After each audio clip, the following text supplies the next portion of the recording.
Hello, welcome everyone to a very special episode of Forge and Anvil. You may be watching this live, but we are not actually live. We are pre-recording this for our Labor Day episode. So if you're watching on YouTube and Rumble or Twitter and you're sending in chats, we will not get to them tonight. We appreciate them nonetheless, and feel free to join us next week where we will be live and taking your chats. So be sure to join us. Tonight, I actually wanted to do a special episode revolving all around generational tensions, both among the body of believers as well as just general tension among the generations at large. And I have multiple guests here, all representing different generations, and we'll get into that as we go through the night on some of our differences, some of our similarities. My main goal with this conversation is to identify problems among the generations, as well as to have some inner reflection on our own generations. We're going to be speaking in a lot of generalities tonight, and of course, we'll undoubtedly use some anecdotal evidence as well. All the individuals that are on this panel, I trust all of them, and I would not say that they are by any means the scum of their generation. These are the cream of the crop that we have here, but we will undoubtedly talk about the good, the bad, and the ugly of all of our generations. But the main goal is really to broker a peace between generations as much as there can be. And I hope that this conversation will be entertaining as well as informative to you, whatever generation you find yourself a part of, that you can listen in and hopefully gain some insight so that you can better relate to individuals around you who may not be of your generation. And hopefully we can just find some more understanding and ultimately learn how to live together on this earth a little bit wiser, a little bit more at peace, and until our Lord comes back. So that being said, I'm going to turn it over to my guests to introduce themselves. So, Chris, I'll go ahead and start with you if you want to just tell the audience who you are and what you do. Sure. Thanks, Connor. I'm C.R.Wiley. My first name is Chris, but lots of folks know me by that moniker, C.R.Wiley. And I'm a pastor. I serve a church in the Pacific Northwest. I'm here on a rainy day in Battleground, Washington. And I live about a half hour outside of Portland, so Portland, Oregon. And anyway, I've written some books, and I've done a number of things. I've been a professor of philosophy, and I've been a real estate investor and a building contractor. So I've done a range of things. That's me. Awesome. Well, welcome in. And then we also have Jeff Wright. So Jeff, same question. I'm a pastor in Middle Tennessee. I teach a little bit in the classical Christian world, farm some cattle, and live in my hometown in a multi-generational family setup, and so very thankful for that. Wonderful. Welcome on. And of course, you have some great podcasts as well. So make sure that you guys check out Jeff's podcast. Backwoods Belief is a great podcast. Been blessing to me. So then, of course, we have Noah as well. So Noah, same task. Yeah. Thanks, Connor, for having me. My name's Noah. I'm married. I've got a little puppy. I'm currently a student intern at my church, so I serve with the youth students, and we have a great time learning about Jesus and pursuing him. And yes, I'm excited for this conversation. Awesome. Well, as you can tell, we all represent different generations. I was telling the guys before we hit record, though, we do have kind of we're all kind of in-betweeners, actually. Chris is barely part of the baby boomer generation. You were born in 62. Is that right, Chris? Yep, that's right. So yeah, I have a kind of weird relationship with, I guess, what we call the Xers and the boomers, because I guess maybe I'm an early Xer because a lot of the things that I've been told characterize that generation I kind of experienced.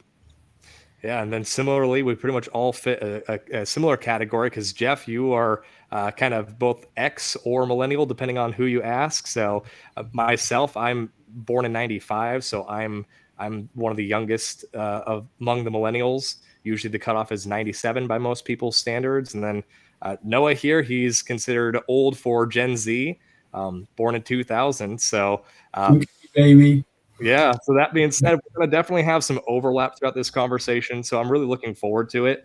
I'm sure some people will say that we misrepresented the generation poorly. So we're going to do our best, folks, but it won't be perfect. But either way, I wanted to go ahead and start with our first question here.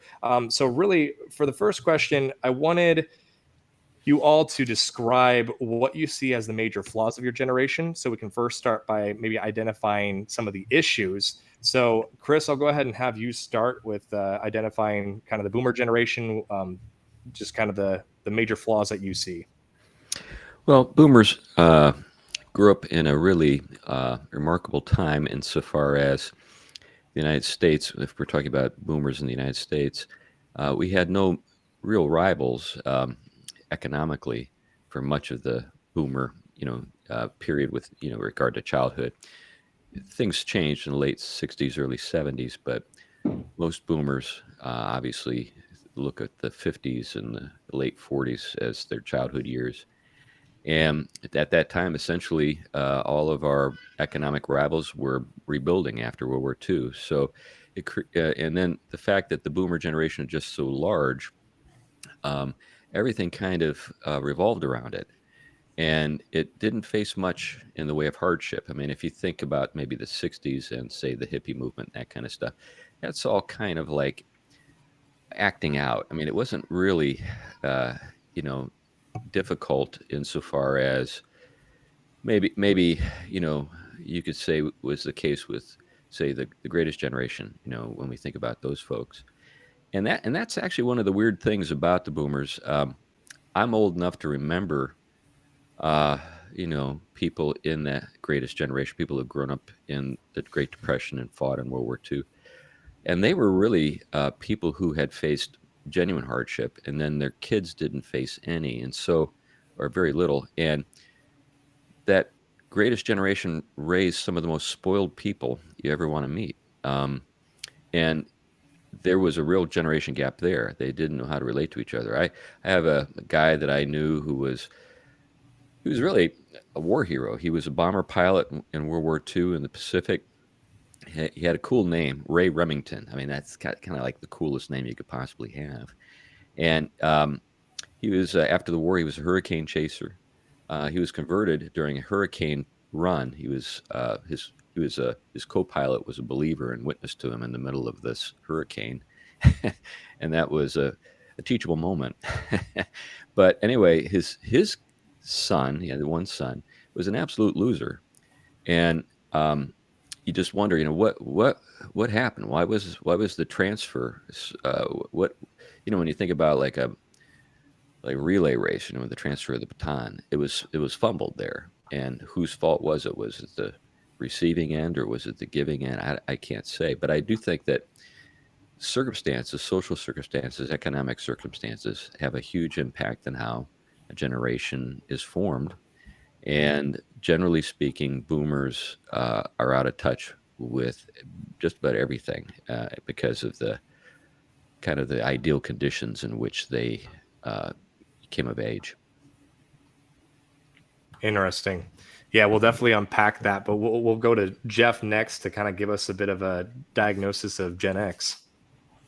Well, the baby boomers kind of defined by World War. My version of that is being defined by technology and mass media. So on the X side, latchkey kids coming home to an empty home to kind of watch themselves or let MTV watch them because mom had gone into the workforce. Maybe mom and dad are divorced.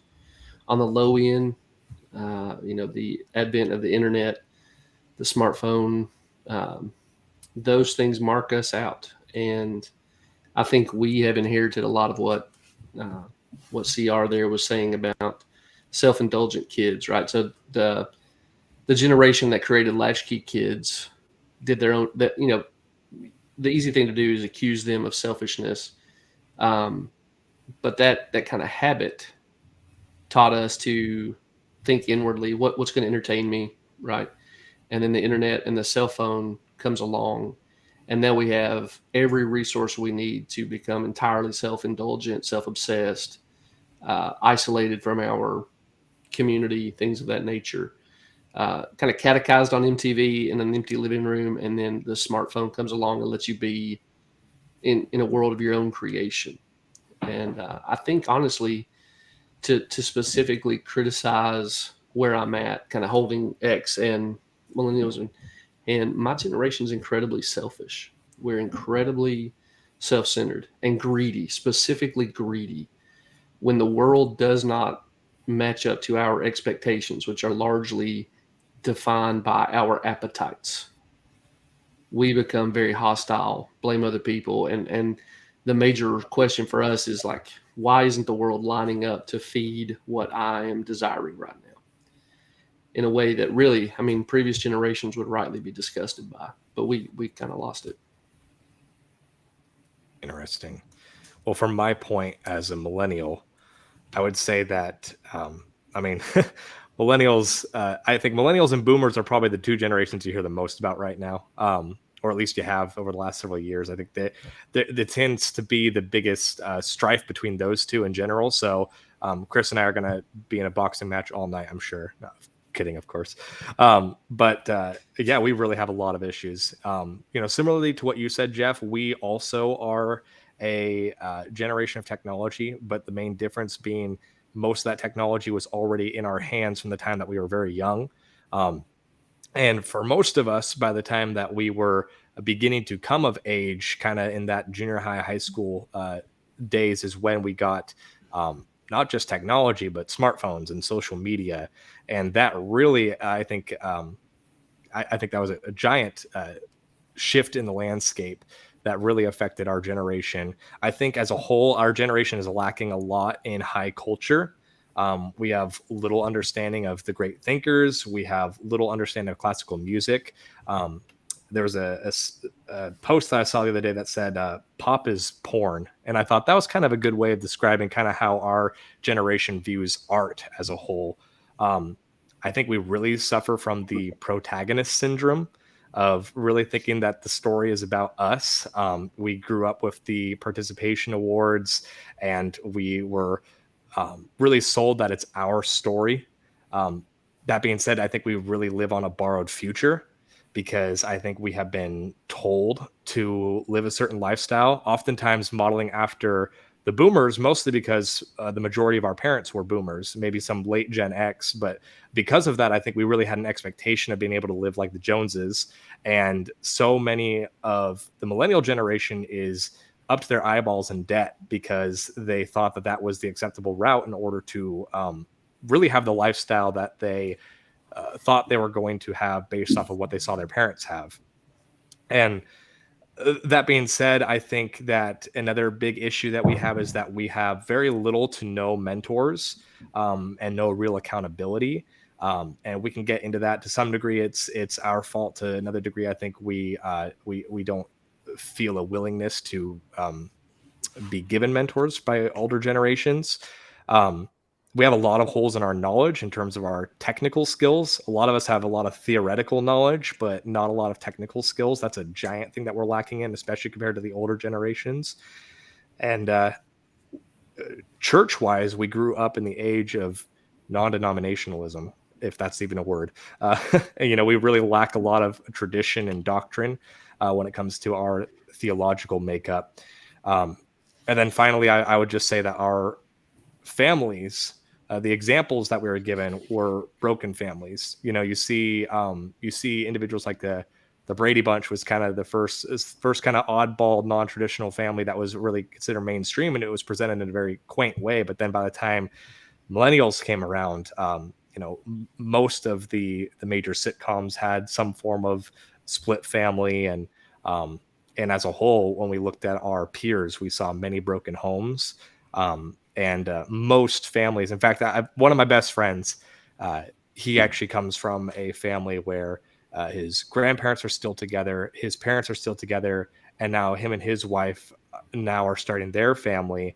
And I was talking to my wife the other day about how rare it is to see in our generation someone from the millennial generation being able to point back to 3 generations worth of their family still being together. That's honestly shocking when it comes to the statistics around broken families in our generation.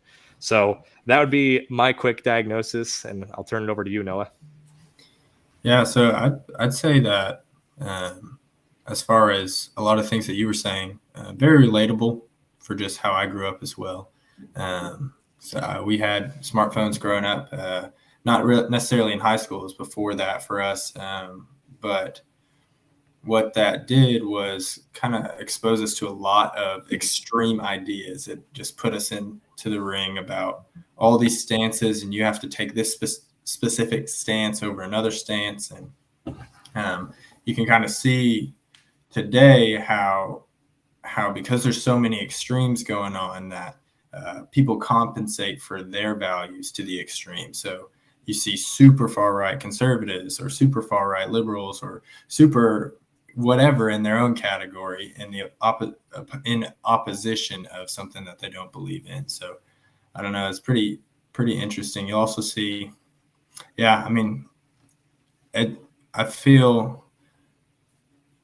think that what you were saying about churches being non-denominational is very accurate. How a lot of our beliefs are based on feeling. Is the music good? Do I have fun going to church? Is it just, do they have great coffee? Kind of what kind of perks do I get from going to church instead of actually taking part in worship and worshiping Jesus? They're kind of just, they're going for the coffee, and so you'll leave for the coffee if that's what your mentality is. It's like, oh, there's another church with better coffee, I'll go to that church. Or, oh, Starbucks is better coffee than this church, I'll just skip church and go to Starbucks. Whatever you go to church for, you're going to end up eventually leave for, unless it's Jesus. So I don't know. Yeah, that's all I got. Yeah.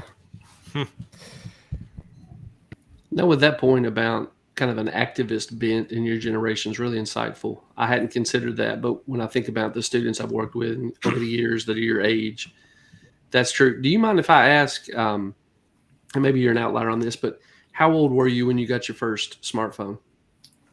So I got my first phone when I was 12. That's because my parents were pretty adamant that if we were the only one at school, then we would get the phone. And so we're the oldest individual at the school, get the phone. But I got my first smartphone probably my freshman year of high school. So, but everybody had them starting from like 6th grade on for my age. Okay. Yeah, you really are kind of an anomaly in that regard then. Yeah. Yeah, well, I mean, I really wanted to make this conversation very open-ended in terms of you guys being able to ask each other questions. So, I mean, was there anything from either of you, just listening to one another speak about kind of the problems? Was there anything that was immediately shocking to you or stood out? Well, I have, I guess, the advantage of a couple of ways to think about this because of my kids. So my oldest son is millennial. He was born in 92. My other two kids born in 97 and 99. So technically, I guess they're Zoomers, if that's the term. And, with them, I saw the advent of social media and the smartphone. So I think the iPhone came out in 2008, right? Right. So I remember my oldest son got his first smartphone after he went to college. So he was a freshman.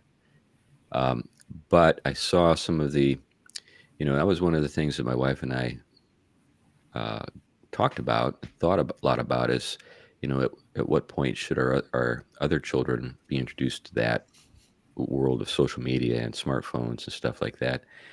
And we tried to, I think, take the middle course in, we didn't want our kids to be unaware of the tools and kind of unable to work with them because they had just never been exposed to them.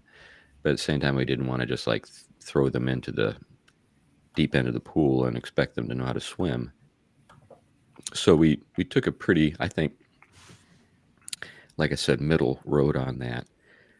But yeah, I mean, all that stuff is so different than than the experience that I had when I was a kid. I remember in the mid 70s, Pong was like super high tech.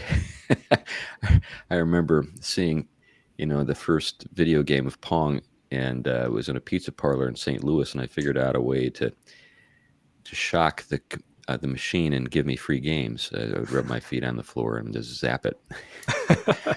But the other thing, with with what Jeff had to say about the X generation, I was pretty much on my own by the time I was about 7 years old. Mm. The boomers, my folks were like, again, kind of on the edge. My mother, she remembered the Depression, and my folks both lived through the Second World War, but they were just kids. But they really were part of that. They were kind of like old hippies, or kind of like on kind of like the boundary line, and kind of me generation people, and they were so incredibly self-centered. That was the thing about that latchkey generation, is that the parents were really out to lunch. And I think some of the helicopter parenting that you see come into, to be a problem later, is a reaction to people growing up without parental supervision. So, I mean, I can't tell you how just sort of out there I was, in terms of, I would be from the morning to late at night, just riding my bike with my friends, get into trouble, breaking into things that I shouldn't break into, shoplifting, just all kinds of stuff that was just kind of crazy as I think back on it. But that was just kind of like what it was like. I can relate to that quite a bit, I think, by virtue of the uniqueness of where I live. So if I can sketch it for people, where I live is changing rapidly, but I grew up in a very rural area. Multiple generations of families living in the same zip code, buying and selling farms from each other and whatnot. And so I had a very similar experience as a child. I literally would get up in the morning when school was out, and I would just disappear on my bike wherever I wanted to go, run to the creek, this, that, and the other.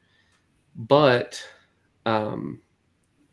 my parents were also then, dad was off working, mom was off working. There wasn't even if I went home, there wouldn't have been anybody there. So I had to find my entertainments out and about. But the thing I think that kind of insulates me from some of the characteristics of my generation isn't riding bikes till dark. Although I look back on that with real fondness. But my grandfather is technically, he would have been part of the lost generation, so right before. And then my dad was his youngest son. I'm my dad's late in life child. So my dad is part of the silent generation. But because of where we lived, even by the time of my childhood, the Great Depression was still the central formative event on our community. No one in my family got rid of anything. I have some neighbors who did that more poorly, and they kind of junk pile their house up. But, every tie rod had two lives. It lived in a car, and then it might be used in a tractor. And so the thing when I say it insulated, I don't despise the boomers the way some in my generation do, because I appreciate, one, they worked really hard. They made a lot of really impressive stuff. And the other deal with my dad, and this could be unique to where I live, but I think one of the reasons my dad wasn't like a mentoring father, although those things kind of picked up later in life, is because nobody in his world could hand him anything. Everything he had to go get. He went from milking a cow, the last day of high school, to starting a factory job because his dad couldn't seed money him into his venture startup or whatever. And so I think something about those economic realities, not for every boomer, but some of those economic realities are, they just didn't know to expect that fathers would hand on advantages to their kids. And my dad has kind of come back around, and he's going to meet the proverbial, godly man who leaves his family a legacy. He's going to. But it's hard for me to despise him, because my grandfather wasn't in a place to set him up well. He went out and hustled stuff up. he just didn't have that model. Does that make sense? Yeah, Oh yeah, yeah. definitely. I think one of the things that that makes me think of is, so many of the boomers, and this is kind of to your point, Jeff, that I think I think your point is great, that they didn't necessarily have a generation before them that had this massive wealth that was just handed over to them. But of course, their economic conditions were great, because of kind of what Chris already laid out there, with kind of being a real time of peace. They really had a lot of freedom to sort of really. I mean, they were part of really a period of economic growth like no other, really, leading up until that point. Um, but what I think is interesting right now, talking about inheritance, is that so many of the boomers are often being characterized as being unwilling to sort of let go of the reins and pass it along to the next generation. I think that I'm sure that maybe some of that criticism is unfair, but there are instances that we can say that are legitimate. Like a prime example would be our politicians, of course. We Right, see so many of them. It was actually just this week that Mitch McConnell just froze again. I right. mean, it's just ridiculous things like that, where we have genuine geriatrics leading Yeah, the even halls of even in popular Congress. culture, you see that the Rolling Stones. These Yeah, dudes are like 70 years old, and they still think of themselves as hip. It's yeah. kind of funny. Yeah, exactly. And I even saw something, I think it was a post talking about Al Mohler, and they were referring to how Al Mohler, I think he got his position that he still has to this day, when he was like 35 or something like that. 33. I'm pretty sure it's 33. 33. Yeah.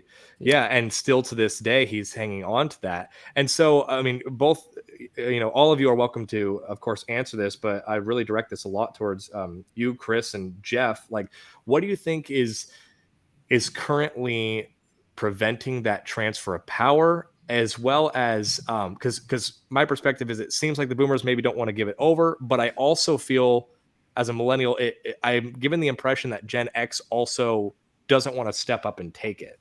Would you guys agree with that assessment? Well, I think boomers, uh, like any human being, don't want to think about the end of their lives.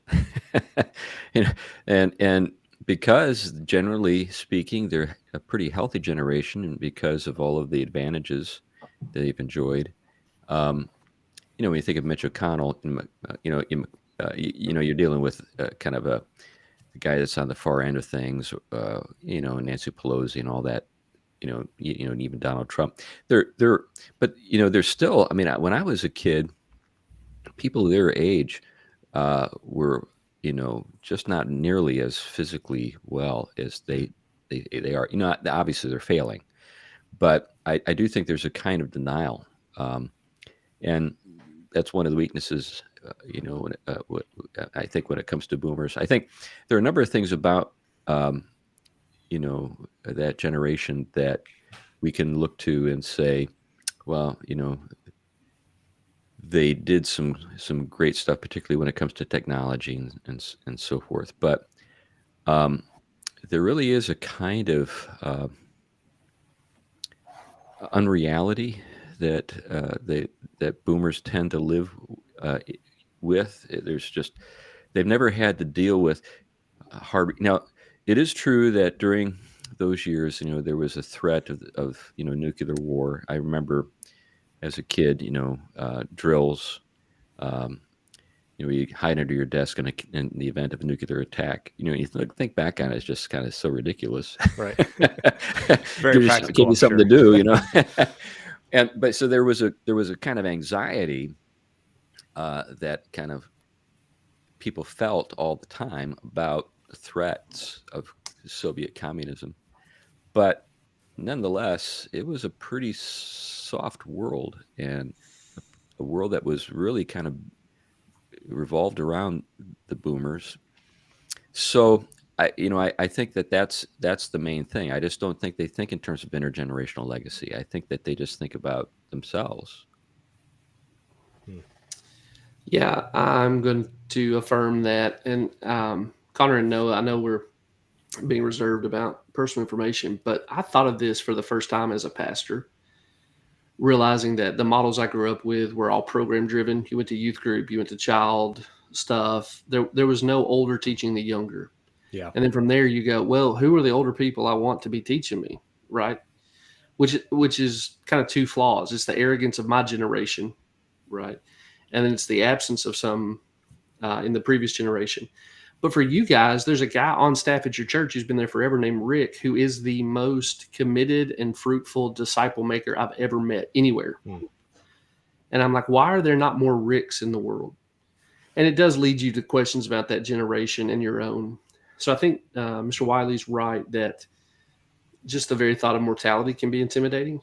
But the other thing, and I'm trying to be charitable here because, again, I have an affection for the boomer generation. If your identity is bound up in your work life, setting down your position is setting down a lot of your identity.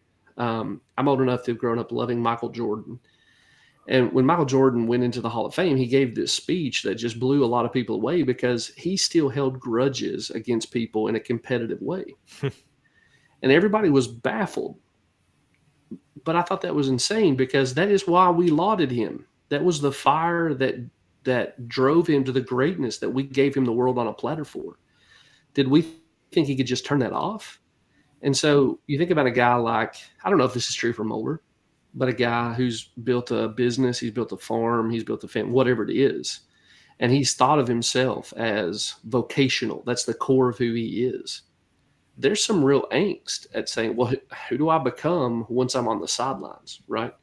And then to take a look at my own generation, as somebody who has a few things I've worked on that I want to hand off someday. If you don't see great candidates who look trustworthy to hand the ball off to, you're going to be real reluctant. And this comes back to my critique. I don't mean to monopolize here. I'll try to get this out quickly. We're a very greedy generation. What I think the healthy version of that is we want mentors to show us the ropes and then give us responsibility to fly or fail, right? But the corrupt version of that is just give me your stuff. Look at you. You're old. Yeah. Let me have it. My dad is divorced. Both of my parents at this point have been married 3 times. So Oh, wow. when I moved back to my hometown, a UPS driver recognized my name and he said, "Are you so-and-so's kid?" And I said, "Yeah." And again, multiple generations in this area, it's kind of a good old boy background check. Like it's not bad having my last name because I've had honorable family members. He said, "Well, my mom was dating your dad. I was hoping they'd get married." And okay, that's fine. And this is how the UPS driver, who I really met for the first time that day, ended the conversation, or how I ended the conversation. We did.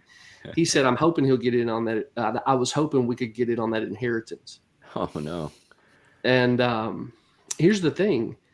Whatever my dad chooses to do with what he's acquired, I see it as his own business. But his hope there is built on my dad dying. Right. Yeah. He's rooting for my dad to die. And he felt comfortable telling me that in a predatory fashion on my front steps. Yeah. And I made it very clear that he should not be delivering to where I'm at again. There's a couple in my church who basically had a pretty lucrative career in Oak Ridge, Tennessee, then left that to go on the mission field for 15 years. They have thoughtful Christian children, but they have always lived modestly. And I know there was family strife with the accumulated, whatever they had from living modestly and serving the Lord, they took a kind of dream vacation to Alaska. And there was family strife over, we could have used that help rather than y'all going to Alaska. And so if I'm somebody who has built something, who sacrificed, lived below my means, and that's the kind of candidates who are showing up around me, I'm not going to be real quick to hand that off to anybody. I may buy an RV and drive around the country. Yeah. Right. That's very fair. Well, this, I think, brings up an important matter, and that is, Jeff has brought up the point that so many people in the boomer and X generations have defined themselves by their vocations, their careers, rather than as patriarchs and matriarchs of a household who think about not so much, you know, how much money they make or the title they have or what corner office they inhabit, but more in terms of their legacy with their children, grandchildren, and so forth. Now, I do think that there's a transition going on right now, and it's a healthy one, because I think more and more people are disillusioned with that kind of vocational way of interpreting the meaning of life. And so, the stuff I am known for with regard to households and, working with your hands and stuff like that, I have a huge sort of audience of young people. I mean, most of the people who read my stuff are under the age of 35. And people my own age are not interested at all in what I talk about. Either because the water's already under the bridge, or they just are what Jeff just described, is that they're just so focused on accumulating whatever will make them think of themselves as important. And then, it brings up a whole set of questions about how do you raise a generation or a child so that you can feel confident that they will take what you give them and work with it. That's a big. Now, of course, we see that that's not something that's easy to do. I mean, we've got lots of examples in the Bible where that breaks down. Right. So I'm not saying that there's a special formula, but at least if you make it a goal. So all my children are grown. They have households of their own, children of their own, homes of their own. They own homes. They're doing well. I'm proud of them. And I talk to them all the time about what they would be inheriting from, by the time they were 13, 14 years old, because it was just like a matter, it's one of those things. It's like the elephant in the room. Might as well just name the elephant. Let's talk about it. This is what, we have, and this is what we'll be passing on. And let's talk about that. Yeah, that's wise. a lot of what you're saying makes me think a lot of from, of course, the millennial position. And again, since I'm barely millennial, I think I relate a lot with Noah. Age wise, we're not that far apart. And so, Noah, I'm curious, when I'm just listening to both Jeff and Chris talk, I'm thinking a lot about inheritance, and specifically what you said, Chris, about how you have a younger audience listening to your content or reading your content. It really seems like our younger generations now are starting to understand that we're about to inherit some really rough times, most likely. It just seems like the way things are going politically, culturally, economically, it really does seem like we are entering into the fourth turning, if either of you are familiar with that. Sure. And it really does feel like we are going to be the ones to be stuck with potentially decades of a really rough time in history. So that's my take as a millennial, and I'm curious, Noah, if you feel similarly when you look at kind of where things are going right now, culturally, economically, and if you kind of have those similar. I don't want to say fears, because I don't say we have a spirit of fear necessarily, although some in our generation definitely do. But speaking broadly, do you see those concerns when it comes to what we're going to inherit?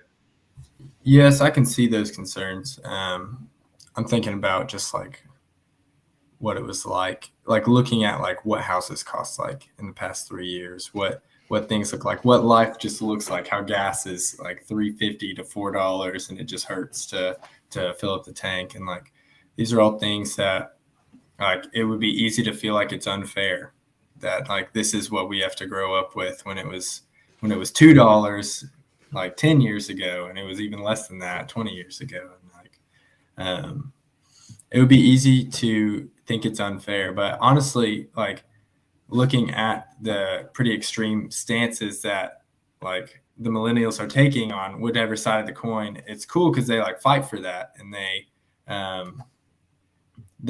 want change, and they want to be the, like, you'll see it. I don't know. I'm just walking around on. I'm at university right now, and so I'm taking classes on campus, and you'll see people just advocating for what they believe in all the time. And so whatever side it is, it's like they're looking. People want change to happen, and so it's not like it's scary that like all this is kind of coming our way and that we have to inherit this, but it's also like looking around at my fellow Gen Zers, it's like pretty. I feel like everybody's kind of stepping to it versus like shying away and ignoring it. Like everybody's kind of aware that like you either got to step up or it's just going to suck for the next while. So I also think that as far as like vocational, like we're talking about like how jobs were like our life, and I think that mentality is changing in my generation, where it's like we're not living to work, we're working to live. And you'll see that in how people are pursuing their careers and what they're doing. They're doing it so that they can survive and get money, but because their life is outside of their work environment. Yeah, I'm actually very encouraged by what I see with younger folks, particularly younger men. I think there's a kind of, I think people can misread some of the signs. So I've been a landlord since 1994. So I've had lots of tenants, and I've looked at lots of credit reports, and I've got tenants right now. And one of the things, by the way, all of my tenants right now are guys, single guys actually. And one of the reasons why is because the girls are in such a terrible way when it comes to debt. So sometimes people, this is what I mean by misreading the signs. So sometimes people will say, well, look at what's happening in college education. Look at the imbalance in favor of women.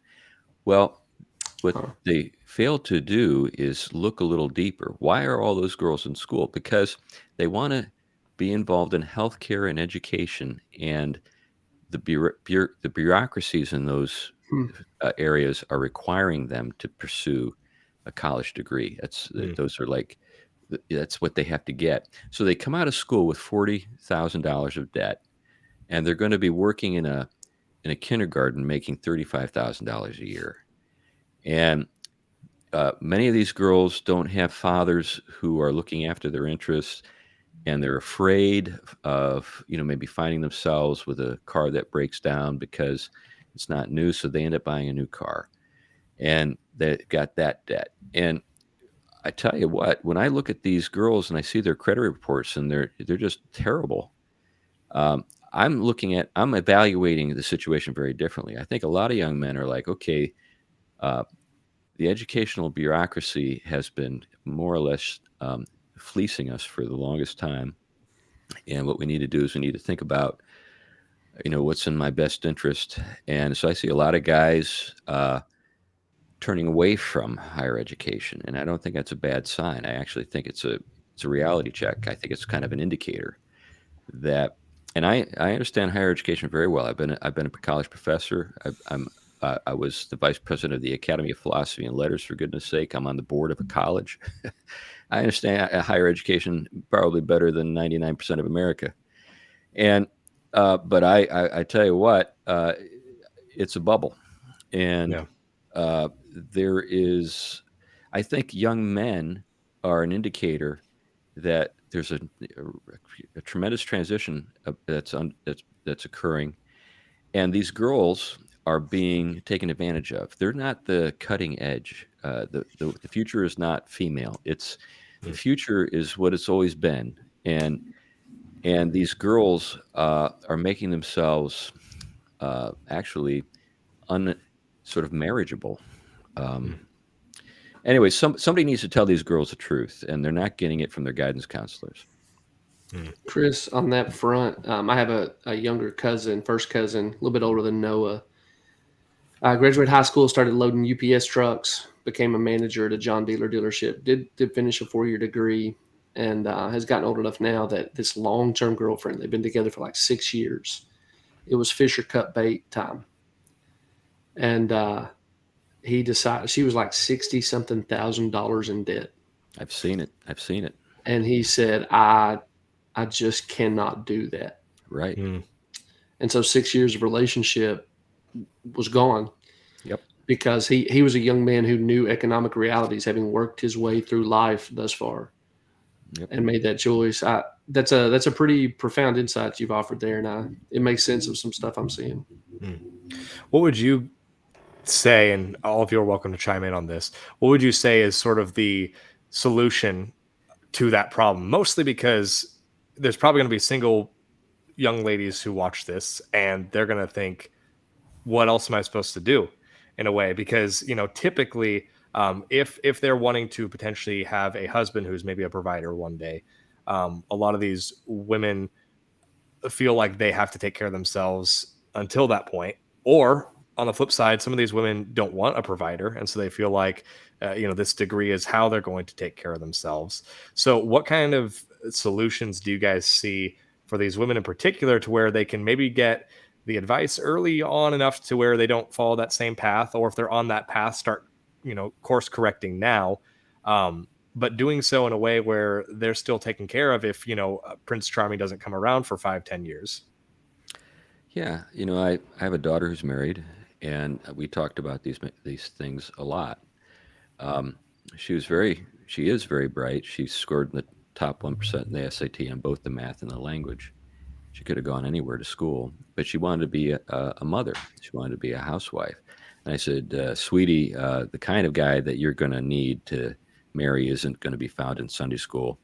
You're going to have to go to elite college, and that's where you're going to find him. And that's what happened.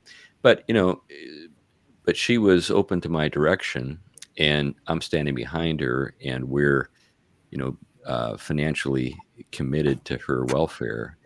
And she ended up marrying a guy who's probably going to become a college professor himself. But anyway, I think that this is where fathers have to be very proactive in terms of looking after the welfare of their daughters.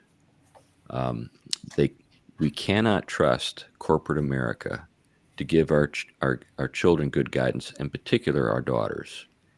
They have zero interest in the long-term welfare of our daughters as women. They're interested primarily in just filling slots in their big corporate structure, and they'll tell the girls everything they want to hear about how important they are, and about their rights and all that kind of stuff. But it's entirely mercenary. It's not what the girls think it is. These people are not on their side. So, we need to have strong, healthy, good relationships with our daughters so that we can help them navigate that stuff. Well, you're tapping into some of my anxieties as a pastor. I'm a Calvinist, but I still have anxieties. If you see did y'all see the chart that was going around? I think WAPO showed red line boys and their political commitments. Yes. Blue line girls. Single women are pushing the button for Democrat. Like, what is it? At least 60% or higher. It might be significantly higher than that. Yeah.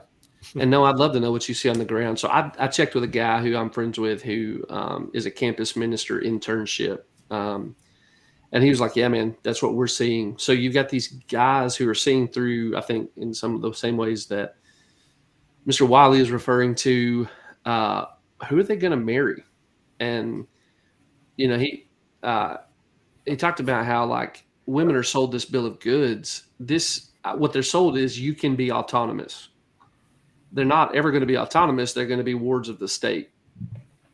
But the basically woke HR and government education is going to give them a secular family by which to exercise the tyrannies of unchecked feminism on the world around them. And historically, getting married and having kids is the great, I'm going to say humanizer I don't think you have to be conservative to be a human, but the overlap's higher. Well, what takes a progressive kid and turns them into a conservative adult? Well, traditionally it's marriage. And so I'm looking at these young men, I'm looking at these young ladies, the way their worldviews are diverging. And I'm wondering who's going to rescue the girls by putting a ring on their finger. The state is very willing to, and these guys want to be married. You're saying go to college and get an MS degree. I don't know how. Other than the local church and like nearly prearranged marriages with like-minded families. Yeah, I think godly guys are going to find a spouse. Well, a lot of guys, I think, will end up turning to, those locations where traditional girls can still be found, and there are lots of them out there. They just happen to be outside the United States. Oh, and okay. so I anticipate a huge surge of interest, and I think it's already happening, marrying girls from the Philippines or Ukraine or whatever. Interesting. Yeah, I've heard some of that. I didn't think about it, though.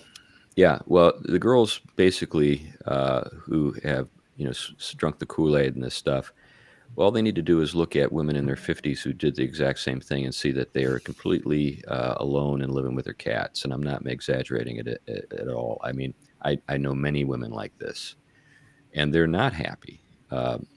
They're not the captains of industry that they thought they'd be. They're still working in some cubicle somewhere doing mindless stuff and gossiping on the side about other people in the office and that kind of stuff. That's basically their lives, and they're childless.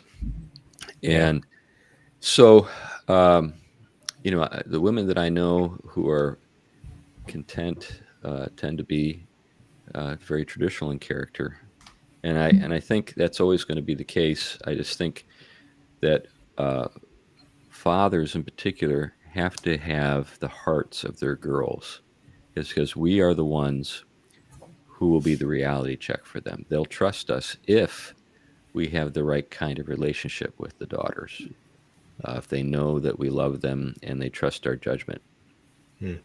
Well said. Noah, I want you to talk a little bit to what Jeff was bringing up in terms of that bifurcation of worldviews between Gen Z women versus Gen Z men, as well as you're fairly newly married, so you're already an anomaly apparently based on what we're talking here. So maybe speak to that a little bit too, and how that kind of came about. So speaking about my time being at the university, on campus, as a Christian, this is how I got married. Is I plugged into a campus ministry, and I was with women that love Jesus, and praise God, the woman that I married, her dad poured into her from the moment she was born, and he was consistent, and he pursued Jesus more than he pursued her and his mom or his wife. And he just loves Jesus. And so that kind of just affected everybody in the family, and affected my wife. She just loved Jesus. She held similar values as me. And that's like, I would say, as a single guy stepping out from high school, going into the real world,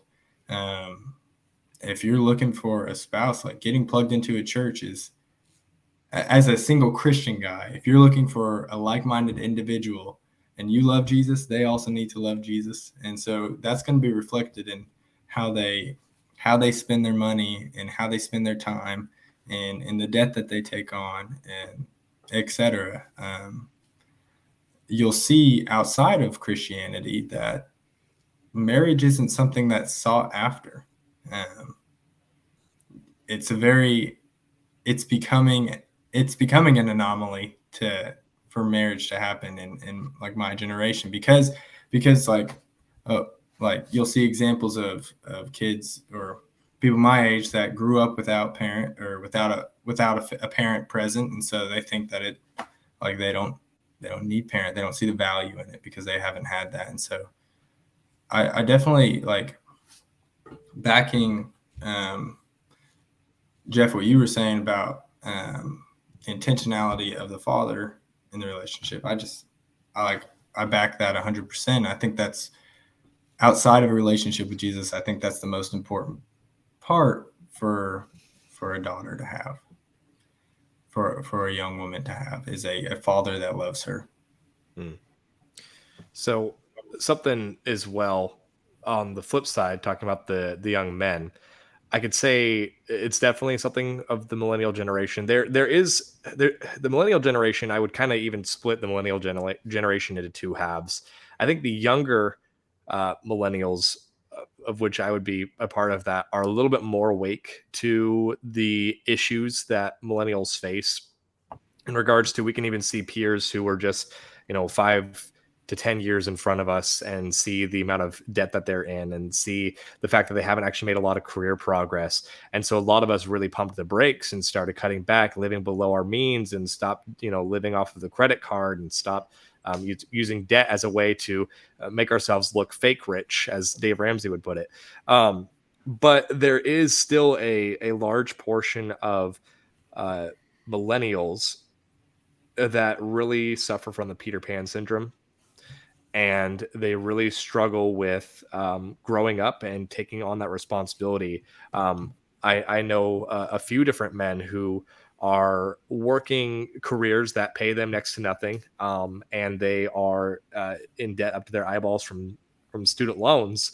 And although they have a job in the career path they chose, it pays them next to nothing, and they don't seem to have any real understanding that many of them are being rejected by women for not having their finances in order, not being ready to actually be a provider. And so many of these men don't seem to understand that as a single guy, you can work an extra part-time job to put away that extra money to attack your debt. But there's just this desire to remain in Neverland and to not grow up. So I'm curious what kind of advice you guys would give to the individual who fits that mold. Another individual I know is actually really well off financially, but they still live with their parents and they are not pursuing marriage. For example, they say that they want to get married, but they don't want to not live with their parents. They just kind of want to make that transition once they're married. And I think that's another indicator of sort of not fully growing up. And I think that that's going to be reflected in the dating scene. And I think that's going to hinder that individual. So if any of you can speak to that and kind of just the advice that you would give to those young men who are refusing to grow up. Read C.R.Wiley books. Yeah, I've got a lot of young people in my church, a lot of young married couples, a lot of even single people, and I almost every day am interacting with people who are already kind of looking for answers. But I wonder, of course, I'm at a place where people have already kind of woken up. But how do we get someone who hasn't woken up to wake up? That's a different matter. And there comes a point sometimes where I just think somebody kind of just has to slam hard against reality, and it shakes them up. These guys you've just described, maybe there's nothing we can do but apart from pray for them. And I think the thing maybe we ought to do is focus in on working with those who already are asking good questions. And there are a lot of guys out there who are. That's why I'm so encouraged. I see them everywhere.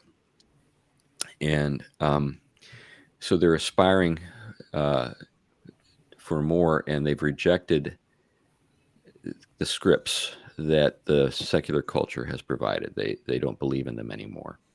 And that's why I'm encouraged. I think in my mind, you kind of the canary in the mind are young men. And when young men are departing from the sort of the culture's scripts, it's just indication that we're about to make a big change, a big shift. Young women generally defer to the culture's scripts. That's why you see that divergence in that graph. So this is the paradox. John Stuart Mill criticized women in the 19th century because he thought that they were too conservative and they would just always sort of just go along with whatever the authority figure said. And he was correct. The problem in our time is all the authority figures are liberal, and the girls are just doing what they're expected to do, what they're being told to do. What they need is young men who are blazing a trail, doing something that's culturally kind of it's outside of the sort of the script, but is exciting. So, one of the things I say to young guys is when they're interested in pursuing a woman, the thing I tell them is you got to be pursuing something besides the woman for her to get on your motorcycle. So if you drive up to it and you say, "Hey babe, jump on, I'm going someplace fun," then she's like, "Yeah, I want to be part of that," Yeah. and she jumps on. But if you're just like, "Hey, it's all about you, babe," well, you're just riding in circles, just around me. Is that all that's going on? So a lot of the time, you've got a moving object draws attention. So if you're moving somewhere, you're going to attract attention. And if you've got your act together and you're competent, there are going to be girls that say, "Hey, where's that guy going? And maybe I want to go with him." Great point. Well, to piggyback on that, I do think it's a matter of recovering aesthetics. This occurred to me a couple of years ago. The local BCM was having pastors come in to talk about hot button issues, and it was kind of it was recent enough where they were having the meetings outside and they were attracting hecklers at the university and things like that, and so they couldn't find a pastor to talk about homosexuality. And so the director was like, "Hey, would you?" And I was like, "Yeah, I will." And as I was preparing for that, I realized that the kids who are coming to BCM probably can't lie to themselves that the Bible isn't clear on this. They have enough exposure to Scripture to know the Bible's unambiguous. What we're having to actually fight is the vision the Bible presents captivating? And it's sort of similar to what C.R. was saying there. The idea of life with this man has to become captivating. A life with a single man with children monogamously for the rest of life has to become aesthetically pleasing in a way that eclipses hookup culture, economic independence, girl boss fantasies. But it also has to be true for men, because with young men, now we're a little bit past this, but just a few years ago, with guys who were Noah's age, they were terrified of doing anything to try to engage with a woman. They couldn't tell if this young lady was 16 years old or 32 because everybody dressed alike. They, whatever their entree into the conversation was, if it was misunderstood, could destroy them forever, right? And porn was a really easy way to just be like, I can have what I need without having to put all that risk on the line. Yeah. We're starting to see guys who don't want to do that now. But for both of them, there had to be an aesthetic recovery. And I'll just testify real quick. So I've got a chance to do this with Mr. Wiley here. I grew up in the capital of a family that did a bunch of the stuff we're talking about now, but I was foolish and ungrateful. So because my dad wasn't a man of letters and my grandfather wasn't, I thought I can transcend this. I'm thankful for them, but I'm gonna actually take the family further. So my dad can't parse Greek, and gosh, what's he have to offer? So I'm off to academy, right? And I start to realize what you're saying with some of these scripts are being bankrupt. And I start, the cliche is my dad gets smarter every year I get older. Right. And so what really galvanized, finally kind of put the stake in that and really changed the way I was doing stuff was reading Man of the House. Oh, and right. I was reading through that going, I grew up in this. This is my homeland. What am I doing? And I made a dead sprint. I still live and help with the family enterprises and stuff, but my time is spent trying to glean as much from my dad, my uncles as I can get now, because I wasted a decade not getting it. And I think when those guys die, this is another thing about the boomers. When they die, Connor, you said your generation is lacking a technical expertise. Yeah, we're hosed. Well, with the boomers, when they die, it's going to be like losing the Library of Alexandria. Yeah. We're going to have practical experience that just washes out into eternity, and we have no access to it. And so what I would say, recover that the aesthetic appeal of these things, try to help other people do that. And for those who have access to people like the local church does, right, we can be like, hey, married people, come look at them, they've been married a while. Or you just got living older relatives who will let you drink up as much as you can and try to start rebuilding the ruins, start building a bridge from that generation into the next, because somebody's going to have to start fixing it. Yeah. To that point, I mentioned in my initial diagnosis of the millennials that we have little to no mentors, and a lot of that is because we have pride and we don't want mentors. But there's also another degree where many times we struggle to find older generational individuals that are willing to be mentors. So I'm curious, Chris, because I completely agree with what Jeff's saying there. I really think that the boomers have so many technical skills that the millennials only have theoretical skills. We have soft skills. We know how to talk to people. We know how to think about things. We know how to write papers. We know how to text people, right? Like, or DM them.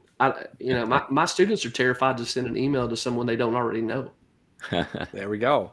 Yeah. And so to that point, how do you think that individuals who are my age or Noah's age, kind of that younger generation, how can they best approach seeking a mentorship from someone of an older generation? And I guess I'll make a couple points to this. There's obviously no substitute for a family member, like a father figure, for example. If I came to you, Chris, and if I lived in the same town and I said, could you mentor me? I don't expect you to be able to give me hours and hours out of your week. If I'm lucky, we might be able to have coffee once a week. So obviously that's no substitute for a father figure, but there's still a real need for that mentorship to happen because so many of these homes are broken and don't have fathers. So keep that in mind. And then the other thing that I would say is, with the younger generation seeking the older generation for mentorship, my brain's not quite forming this question together. So maybe just address that first part, and I may come back to that once I have better wording.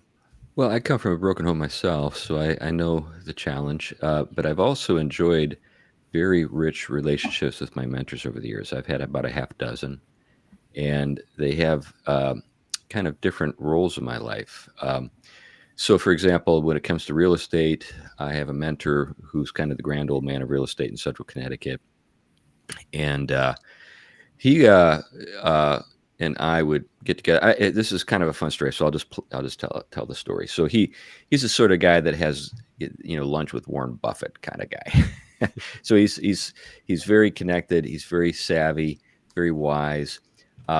He's a believer, but in a very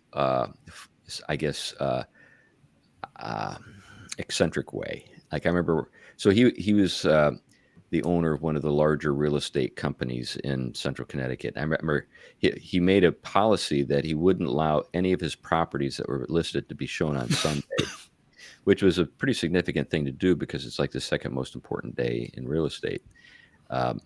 And I remember hearing him cuss out somebody on the phone one time because he had shown one of his properties on Sunday. And he said, I made a deal with God. And then, expletive. Don't you ever do that again?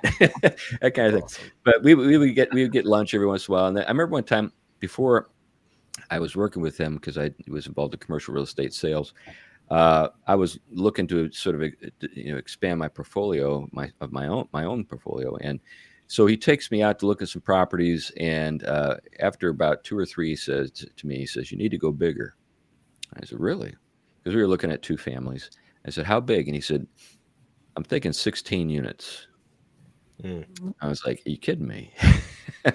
Anyways, I ended up buying that a 16-unit complex he was involved with every step of the way, and he would give me sort of insights into the way bankers thought. I remember one time we were talking about this deal, and he said, bankers aren't very smart. I was like, really? I always kind of thought bankers were smart. And he said, no. If bankers were smart, they'd do what we're doing.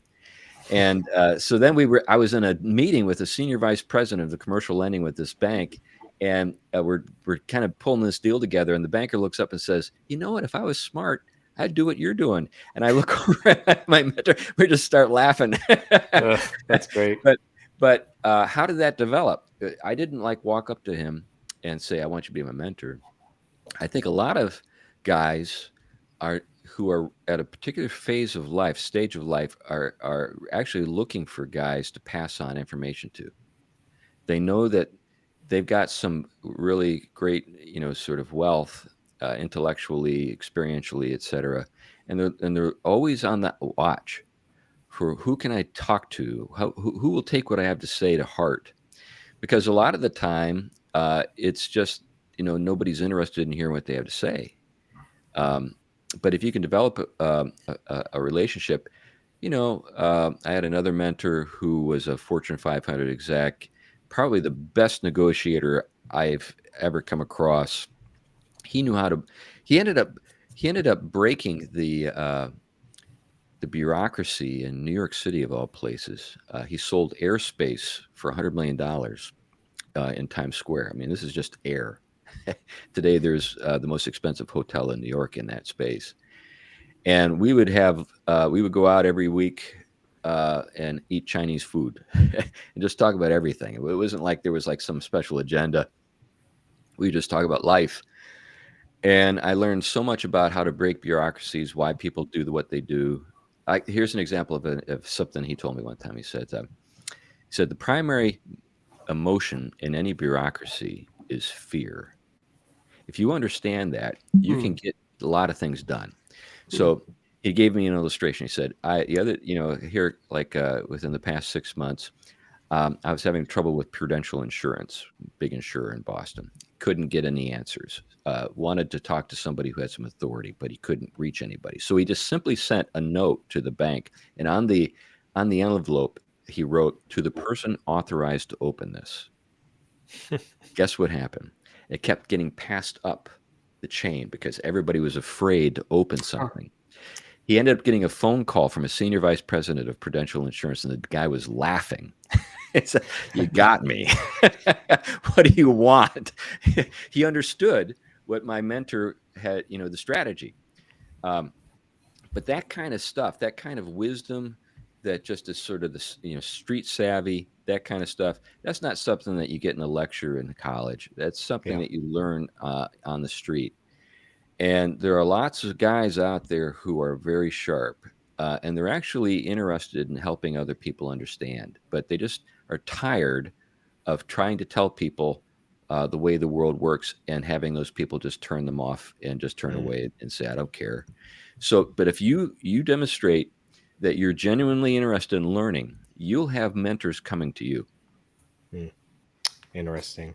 So I'd love to hear, Noah, if you have relationships developed, I'd love to know what strategies you've used. Connor, I didn't mean to step on you there, man. I'm super interested in this, though. Mr. Wiley there has access to people who move in circles I don't, but I deal with blue-collar, working-class people pretty much exclusively. That's my family.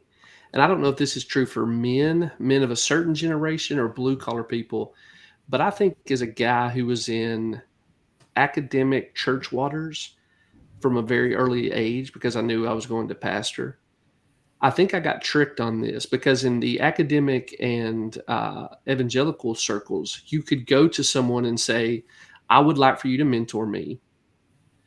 And they had a category for that. They didn't feel intimidated. They had a vision for that. They could attach it to discipleship commands, right? Well, I thought the rest of the world worked that way. And so, specifically with my dad's a brilliant man when it comes to farm management. I can't get, to this day, it's like getting blood out of a turnip to get a straight answer about the most obvious thing in the world. I will call people that he has, he doesn't call it this, that he's mentored, And I say, what did he want done with that? And they can tell me because I can't get it. He's Appalachian too. It's just hard to drag it out of him. Yeah. But what I have found is, I mean, I guess I'd qualify this. Don't be like the UPS dude and radiate. I'm here to suck you dry, right? I'm trying to get in on your whatever. But what I have found with these guys is either say, what do you need help getting done? I've got some spare time. And man, if you're cleaning a fence row or building a fence or rebuilding a carburetor, you're going to pick up a whole lot more than just what that task is. And it's doing the relational groundwork that Mr. Wiley's talking about for later, right? Yeah, I think that's a great point, Jeff. And particularly your warning about not wanting to be to come across as some kind of suck up or something. Yeah. You're trying to you genuinely should respect whoever you're talking to, and you need to be really observant. And I think your points, particularly related to the differences between, say, blue collar and white collar people, are really something to take to heart. I think that with blue collar people, you're just going to kind of pick it up almost by osmosis, just by hanging out, being around when they're doing stuff. And comments they'll make while they're doing it. Right. It's all sort of, like you said, osmosis. Right. You can also sometimes get them to, like, hey, I'm trying to rebuild a carburetor, right? But that's probably not what you want to lead with. Like if you, particularly if they're aging, if you can come make life a little bit easier for them, let them kind of tell you what to do. I think that's the key. Yeah. I feel like showing your desire just by being present is what you were saying, Jeff, was like just by surrounding yourself and putting yourself in scenarios where you can interact with these kind of individuals where they have this wisdom to pass on. Like if you're continually around, you're going to pick something up eventually. So that's in church, that's in the workforce, that's in really any scenario. If you're diligent and just being present and intentional with your time with them and asking questions, that's going to reveal to them your desire, but that's also just by being present, you're going to learn something as well through osmosis. Something Mr. C.R.Wiley that kind of popped into my head when you were talking was that this kind of advice, like you're saying that like boomers want to give this advice away, and like, yeah, it's good wisdom, good, like it can be good godly wisdom or just good general wisdom. And it's interesting when it comes to like the world opposes really godliness and wisdom for the most part. And so you can't force wisdom upon people, but people will come looking for wisdom. And I think that's kind of a hard thing to navigate, or I feel like it would be a hard thing to navigate. I'm not a necessarily wise individual and I'm not trying to pass on wisdom, but I do want to learn. And I seek out what is different from the world versus somebody who's living in the secular world and fully involved in it and not a Christian, not a believer. I feel like it'd be easier to kind of let that wisdom when it comes just go straight over your head or just completely bypass it because it opposes everything that you hold your worth in. Yeah, I think if you think about your social circles, you'll probably find some people or be able to identify some people that you can say, I think that person is wise. Just the way he conducts himself, the way he interacts with people, how his children, relate to him. Those are all indicators. Those are things that give you some sense that this guy knows stuff. And then, developing a relationship with those people is something that you can develop without coming across as being artificial. But kind of hang out and get to know them.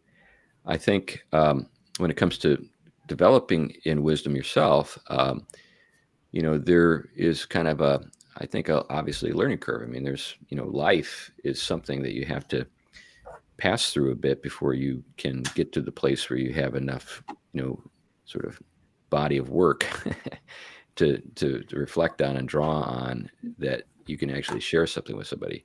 Like when I was young, I had lots of opinions. I had opinions about everything. Now I look back on some of those opinions and I think they were stupid. But how did I come to see that? How did I come to know that? Well, I had to kind of live through some stuff to get to that point.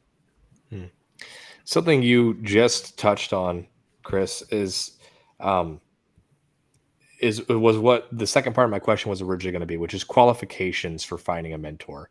I think something that, speaking with myself personally, that I struggle with oftentimes is, finding a spiritual mentor is sometimes hard because I am very much aware of how our generation has done a bad job with, um, and when I say our generation, I mean all four of our generations. Our culture at large has done a really bad job of family worship and prioritizing, like the proper role that a family should have as an institution, and that's been ill defined, for many decades now in our culture. And so I feel like have found some individuals that have, helped me from afar, through books and media, with navigating the landscape that we live in and kind of relearning what was forgotten to time with, proper family orientation, especially from a biblical worldview. And so I think I struggle to look around me to want to find mentors in person, and to look around and not see too many that actually have their house in order in terms of their family. Maybe they might have their immediate house in order, but they might be an older person who, their children are divorced, and, several which are now apostate. And I think that's a struggle of seeing the wisdom of an older individual and saying, okay, you clearly show that you are wise in this area, this area, this area, but it seems like maybe you missed something because 3 out of 4 of your children have walked away from the faith.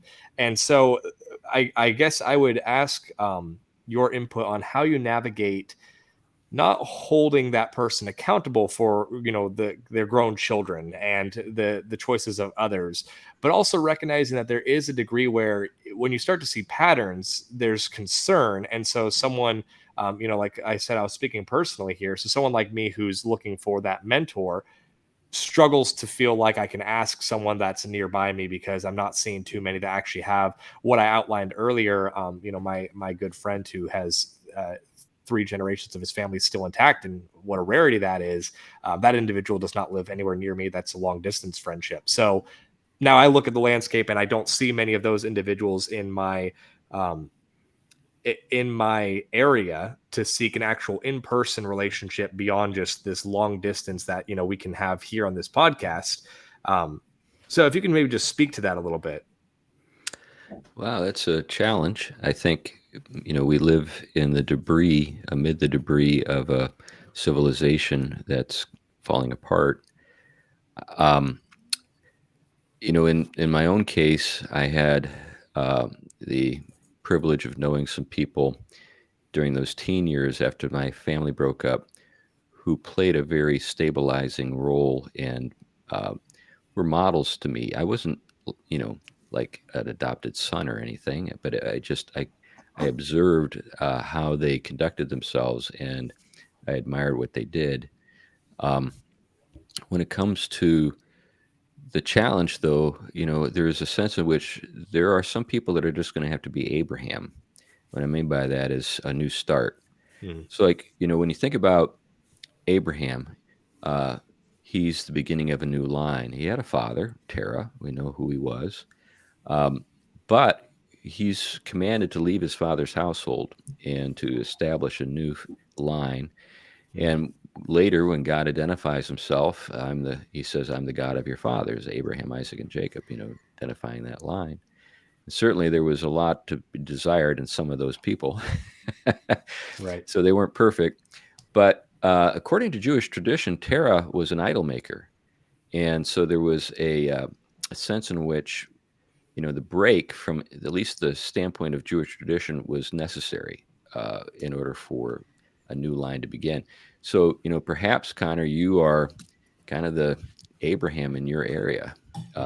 You know, now that's challenging. You're going to have to sort of make it happen from scratch, and it'd be great to have some mentors. But I bet that the more you pursue this, this way of thinking, kind of the maybe neo patriarchy, this idea that we're trying to revive a way of thinking that is very healthy and natural, but has been maligned and misrepresented. And we need to carve out a way of conducting our, sort of overseeing our families, uh, so that it's very hard for people to criticize. That doesn't mean that we're going to be perfect. Abraham wasn't perfect, but anyway, so that's something to think about. But when it comes to getting out and exploring, you might, the more you, I think, circulate, the more that you get, particularly in the business world, you'll find yourself in situations where you just kind of look around and say, there's something about this situation that's a little different. What is it? And then if you dig a little bit, you might discover, scratch the surface, you've got a believing patriarch who's kind of behind the scenes, that kind of thing that can happen. Interesting. Connor, can I jump in on that? Yeah, please.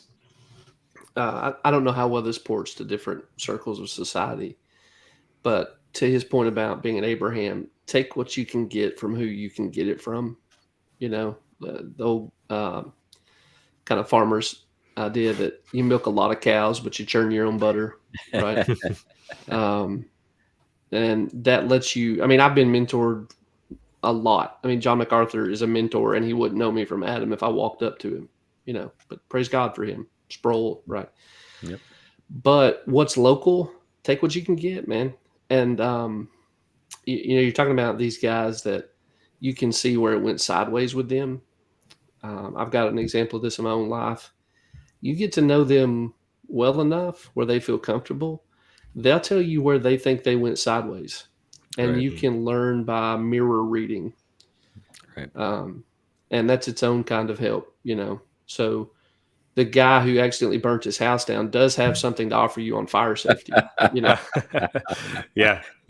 Right. Great point.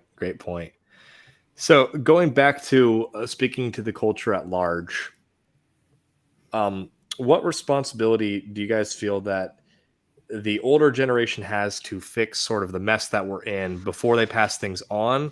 And then, of course, what responsibility, and we've talked maybe more about this already, but if there's anything left unsaid, what kind of responsibility does the younger generation have to begin to learn so that they can adapt to just prepare for sort of the fight that we're in of turning around our culture, and how it may be a long one? Yeah. Well, like I said, I'm very encouraged by what I see with a lot of younger men, at least the ones that I'm interacting with, and that's probably not a typical sample. But I see a lot of younger guys who have this sense that they're going to have to deal with all of the stuff that's been left to them in the way of broken institutions, broken communities, broken families, all that kind of stuff, broken economy. And many of them are rising to the occasion, and they're developing skills. They're learning to do things. They're taking initiative. They're trying to establish households. They're having lots of kids. So that's great. And I think that's the thing. You just sort of say, okay, like in the Lord of the Rings, Frodo says, why did this have to happen during my time? Right. Well, okay, get over it. Right. It is what it is. Rise to the occasion. But I think a lot of guys are. So I'm very encouraged. They're not the guys that are being interviewed in the Wall Street Journal or the Washington Post or the New York Times. But that's never where things really change. Things always change on the periphery. They never change at the center. The center is all about status quo. So change is happening in places like Tennessee and Kentucky and in other places that are off the radar. And someday, the folks in those centers of power are going to wake up and say, "What happened?" That's always the way it is. They're always, the people we think are knowledgeable are often in the dark. Well said. It seems like there's kind of a responsibility in a way, um, uh, almost for our generation to be willing to take the ring to Mordor, to use another Lord of the Rings reference. But at the same time, I think there's something to be said that I think the older generation also needs to be Gandalf and stand up to the Balrog on the bridge, even if that's their final act. So, I mean, am I off on that in that regard? I think that's what I'm asking is Well, I would how would say you that. speak to that? Well, I think there are far more. If we're talking about, say, older guys, particularly the corporate guys, the guys that really drank the Kool-Aid on sort of like seeker sensitivity and all that nonsense, they are Saruman. Don't Hmm. don't look to those guys to make great sacrifices or adjustments. They're just more than happy to be carried along and not deviate from the script that they received 20 years ago. But there are guys out there. I mean, and sometimes they're considered to be troublemakers because they just keep bringing stuff up that people don't want to talk about. Hmm. Yeah. Yeah. Good point. Yeah. Noah, what do you think is kind of the big thing that you feel like you're missing that you wish that you could maybe glean from the older generation, as any of us older generations, as you move on in your life, as you're kind of beginning to enter into your prime and you're beginning to enter into the kind of the career phase, the family building phase? What kind of things do you long for? So typically in the TV shows, I'm in my happily ever after kind of era.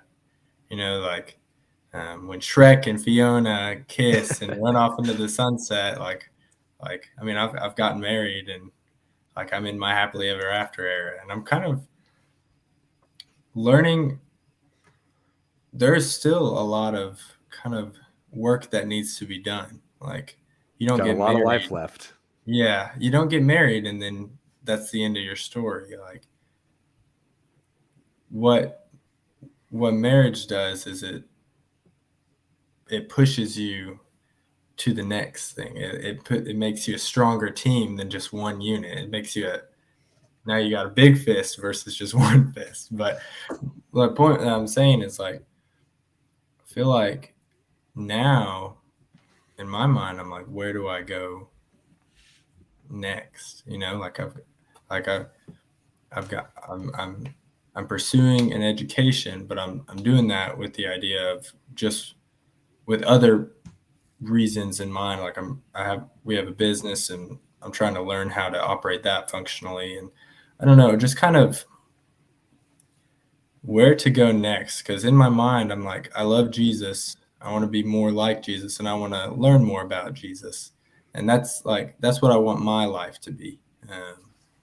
But as far as like, I don't know how to do that just like in a normal.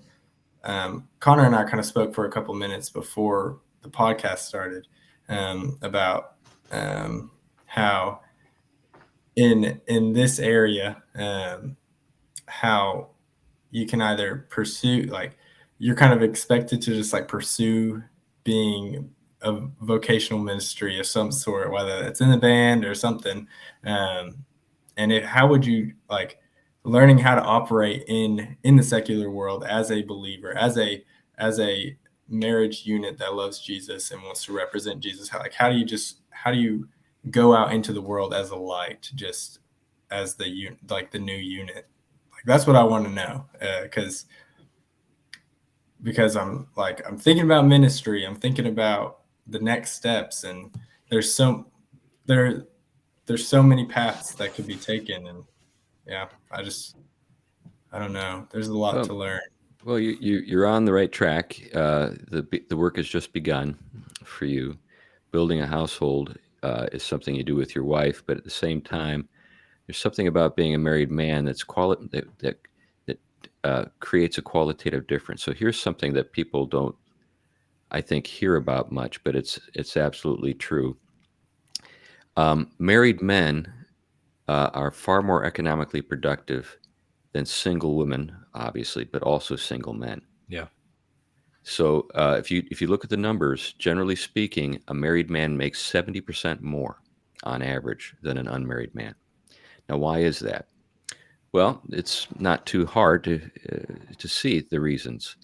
An unmarried guy is completely content to eat Fritos and watch football and play video games all day. I mean, his needs are pretty manageable. But when you get little people running around and your wife is, pretty wrapped up with just their daily needs, what do? You think about the future. You think, I got to do some stuff here that only I can do. And it forces you to be more creative. It forces you to be more proactive. It forces you to even be more comfortable with risk and doing things that you wouldn't do if it was just up to just you looking after yourself. And so that's a huge driver in our economy. There's a book that was published a number of years ago entitled The Millionaire Next Door. And one of the things that they were surprised to learn is that self-made millionaires, 95% of the time, are men, and almost always family men with stay-at-home wives and more than 3 kids. Yep. Yeah. And I would definitely want to turn it over to Jeff, because I'm sure Jeff has more insight to you as well, Noah. But I would just say really quick for myself, since I'm just a little bit ahead of you, taking that additional step and starting to have kids. I think something that my wife and I had when we first got married is we had this realization that, we were wanting to control that like we had any control. We'll wait 2 years before we start having kids. And well, just to be a little bit transparent here, we removed the barriers that were preventing us from having children, and it ended up taking us longer than we expected to be able to have kids in the first place. And so I would say in general, not trying to control that was a huge blessing, because immediately we learned that we were very thankful that the Lord sort of convicted us and allowed us to let go of that control, so that we didn't have to wait as long as maybe we would have if we had waited our initial plan, plus then the fertility struggles that we ended up having afterwards. And then, of course, just as a dad, I can say that I immediately started leveling up because I had a child, because I immediately started thinking, well, I have to now learn how to catechize this kid, and I have to learn how to answer these questions that are eventually going to be had. And I only have a few years before they're talking and asking these questions. So I honestly, I just started upping my game in terms of just learning and trying to absorb knowledge. And that would just be my take before I turn it over to Jeff, if he has anything additional for you. Yeah, babies was where my mind went to. I got married when I was 20, had my first kid when I was 26. And if I could do anything over, we would have started much earlier. I've got a million of them now. I drive a big Mennonite van, but I would have started a lot earlier. And this is going to sound so suck up. I'm sorry. It's going to. But, dude, you've got to read Man of the House and Household in the War for the Cosmos. Who's that by? Mr. Wiley himself. Oh, okay. Yeah. I will get you copies of those. I think, I came up in the David Platt, Francis Chan new legalism, where you sell everything. And unless you've sold everything, New legalism. That's a great way of putting it. You're not really radical enough for Jesus. And thank God for the Reformed tradition, where they're like, you could actually make shoes, and God's really honored by that, Right. So I did have some help. Actually, it was Anthony Bradley, before Anthony Bradley went crazy woke, that kind of clued me into what was going on there. But I had some resources in the Reformed tradition. But if I were in your shoes, I think you're asking the right questions. If you're under my pastoral care, I'd actually be putting Wiley's books in your hands, and we'd be talking about it. Question kind of alongside the kids' conversation is like,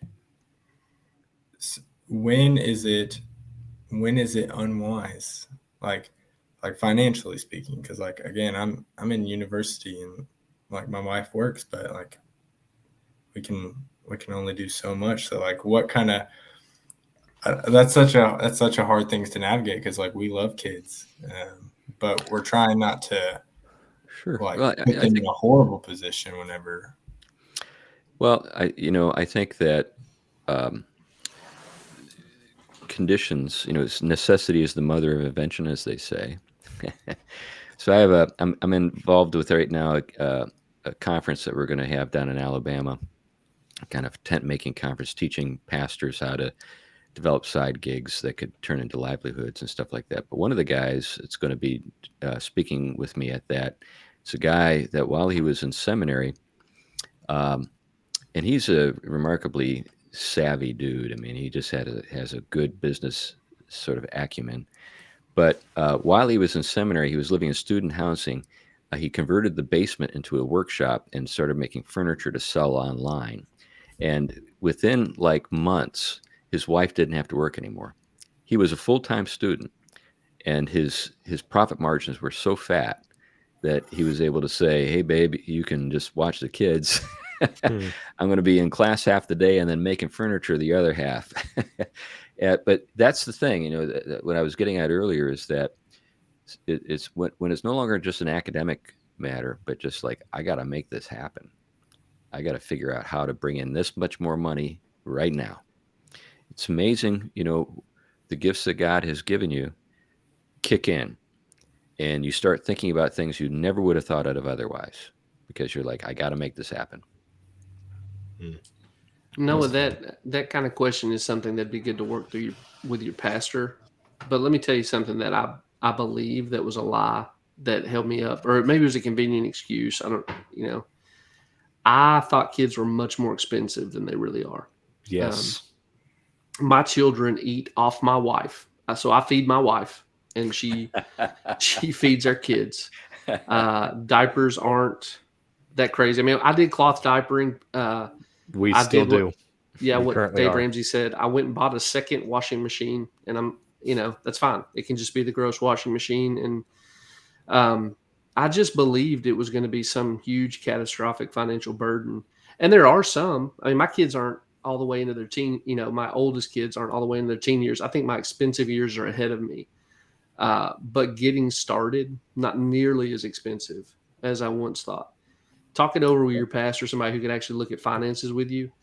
But don't believe the lie that they're going to break you. My wife and I completed 2 degrees apiece, and worked and had kids. And I wish I could.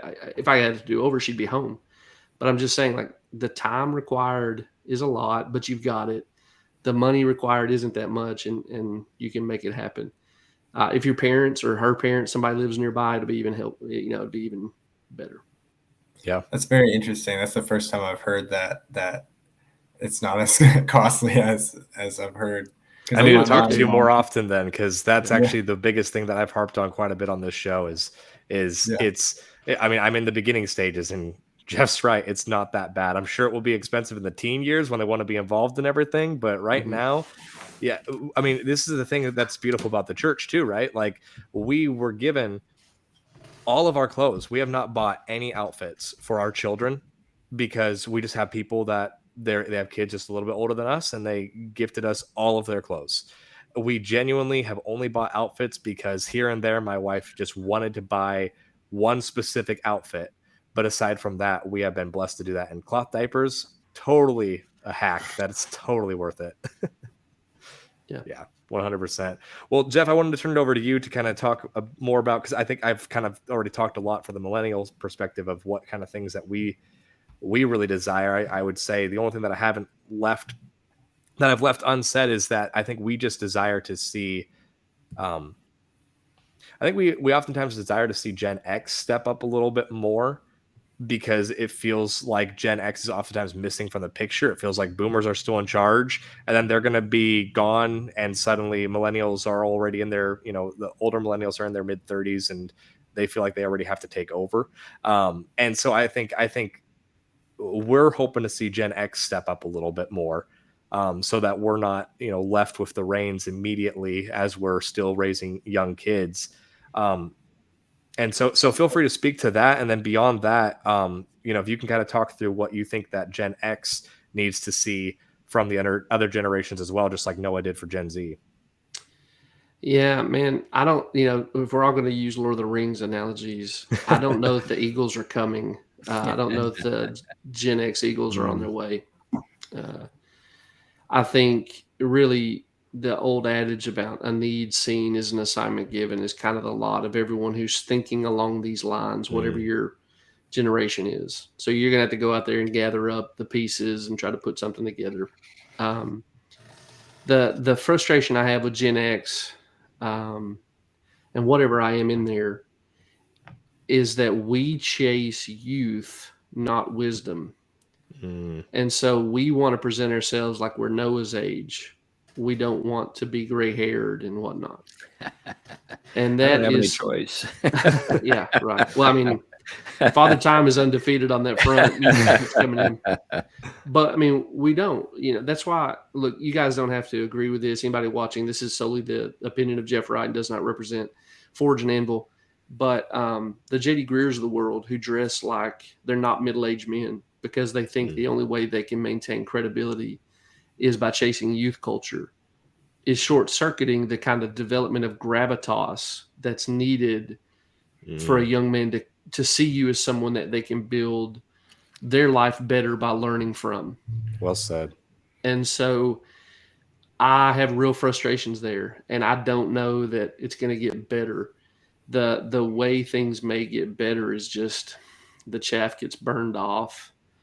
That's how great literature comes down to us from the generations, right? There's a lot of people writing the Hunger Games in the ancient world, but that stuff doesn't survive.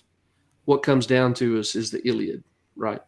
And so I think probably we're just going to have to get busy doing what we think we can, calling other men to join us, right? Like, hey, I'm about this. I need some compatriots, and seeing what we can do to fix it. That probably sounds bleak, but I don't think a bailout's coming. And I appreciate the honest answer. I specifically think it's a failure of my generation to think someone else should bail us out. Like, I don't want to hand that on to you guys. This is where I'm talking about us being greedy. The boomers need to get out of the way and let us have a turn. Well, they didn't engage the world that way. They went and made their turn, right? They don't think that way.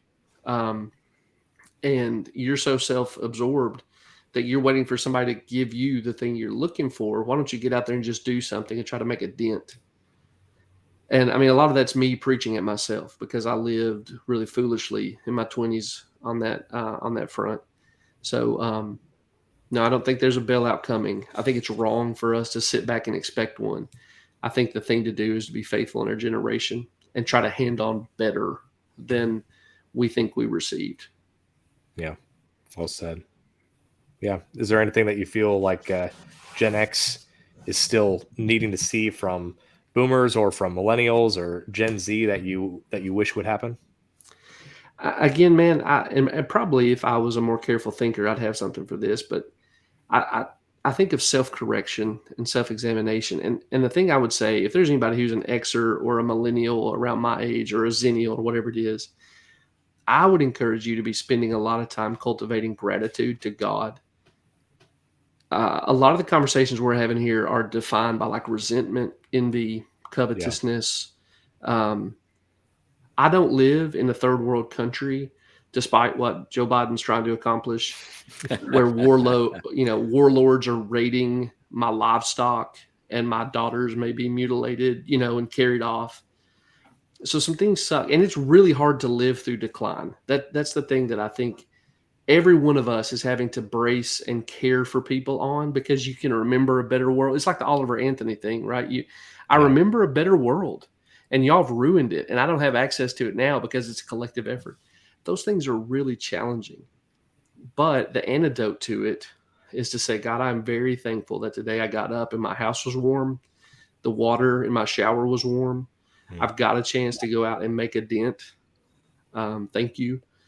And I think cultivating gratitude in every subsequent generation after the boomers, rather than resentment, is maybe as high a calling as we have, and to help, the people we can influence do the same. Amen. Yeah.